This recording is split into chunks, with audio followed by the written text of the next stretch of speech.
Playback.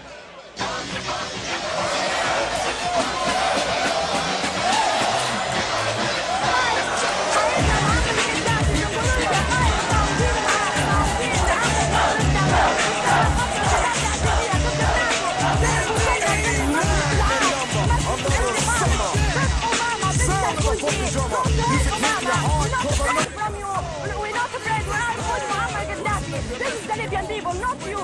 This is the Libyan people. All the Libyan people was Muammar Gaddafi. Muammar Gaddafi, our leader. We will not let him go, and he will not go. There's no revolution after Muammar Gaddafi revolution. There's no revolution. The only revolution that's in the Muammar Gaddafi revolution. وبنقول لمعمر احنا صامدين معاك اوباما مش خايفين منا ولا خايفين من ناسه. Go to hell, Sarkozy, and Obama, keep bombing, keep losing your money. We're not afraid. We are with Muammar Gaddafi. We are with Muammar Gaddafi. You should understand this word. We are with Muammar Gaddafi. All the Libyan people with Muammar Gaddafi. You are nothing, Obama. You are nothing. And the Nato, where is the safety that the Nato talk about? Where's the democracy of your country? Leave us, leave alone. Leave us, leave us. Let us live in peace. Let us live in peace. We won't live in peace. And peace with Muammar Gaddafi. Muammar Gaddafi, give us the safety. Give me the freedom. Give the Libyan people the freedom. And Allah, Muammar, Libya,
all the way back to the campaign. They're always just balanced, which means they're not ideological, right? They use balance.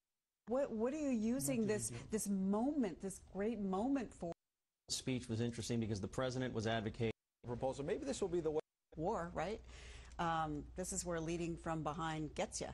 And now we've got the other prospect of our allies who are carrying some load in this, getting squirrely, the French and the British. We've got this question of, I can't remember whether it was the French or the British talking to Gaddafi about staying, oh, it was the British, leaving power, but staying in the country. And of course, there was a huge cry over that because,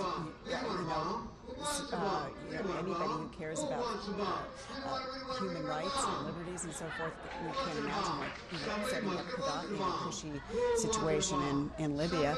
But it still goes on behind the headlines. Sure. And up on Capitol Hill, David.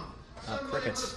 We were supposed to take up a Libya resolution finally right after. Actually, remember, we canceled the 4th of July recess in the Senate because everybody was so upset we were going to solve the crisis that week by staying here in the heat. So we canceled. Harry Reid calls for a vote finally on the McCain-Kerry Libya resolution. And then everybody gets upset about that. How can we be voted on Libya when we have to deal with the debt ceiling? So we got rid of that, and we haven't heard one word about it since. And we're not going to hear one word about it until after this thing is solved. Nobody's talking about it. And the politics of the debt ceiling are so overwhelming. And there's only so much oxygen on Capitol Hill to deal with big issues. And even look, the American people. Is anybody marching here? Is anybody complaining about this? No. And Congress is usually responsive to things voters care about. we often at this table put this question out. If order, and he simply says, if you questioning. Chuck Todd at NBC asked something pretty similar. Carol Lee at the Wall Street Journal, we should point out owned by our parent company as well, but an independent, fair reporter asked a similar line. And Jake Tapper, as you said, of ABC jumped in, and there was no, oh, is this an ABC moment? It fires up the White House's base to take on Fox. I knew that coming into this job. I was fair before at the last network. I'm going to be fair at this network, and if people want to come after me, have at it. There you go. With that, I'm going to let you get ready for your Fox Report hit. Appreciate it. Thanks, buddy. We'll have you back on. I can't wait. Charles, your thoughts? Well, I think his question was all the more pertinent because the president had just demanded or asked for national airtime that usually reserved for a national calamity, for a war, for post 9/11. I can't remember whether it was the French or the British talking to Gaddafi about staying. Oh, it was the British staying on Capitol Hill. Another 4 by because if you take all of the news coverage, be, in default or functioning, it's one or the other. So or on vacation. Assume it's going to be 6 months. We're going to have another episode like this, which might result in more cuts. Probably will. In the Senate, we hear a lot. Part of this From South Carolina saying. Proposal. Maybe this will be the way out. The fact of the matter. Charles, your thoughts? Well, I think his question was all the more pertinent. Order, and he simply says, if you want a fair approach about with a corporate. All the way back, left reporters from other outlets, not just Fox. It left. A couple of questions here. What happened to Wendell Goler? He is apparently unbalanced approach. The president's video that is. Killed so many Americans and others on that airplane. Threats, and so the president's advisors either they're not telling him this or they don't know that he was a transformative candidate and an amazing campaigner and really likable, but that's not enough to carry you through governing. Yeah. So we turn to Libya. You mentioned Libya. It's ongoing. It's almost $1 billion.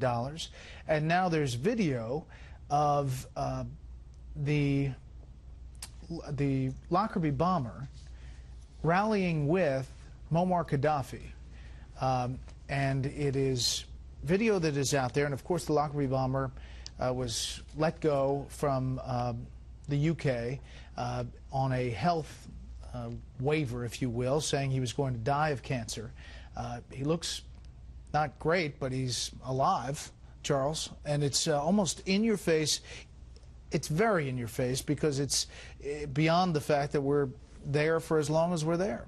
Gaddafi has lived for 30 years on bravado, threats, and sort of a culture of shame and pride. And he is now thumbing his nose, as you say, in the most obvious way, a most disgusting way, with a guy who was, at least the courts have said, is the man who killed so many Americans and others on that airplane. Obviously, Gaddafi was the one who was behind it.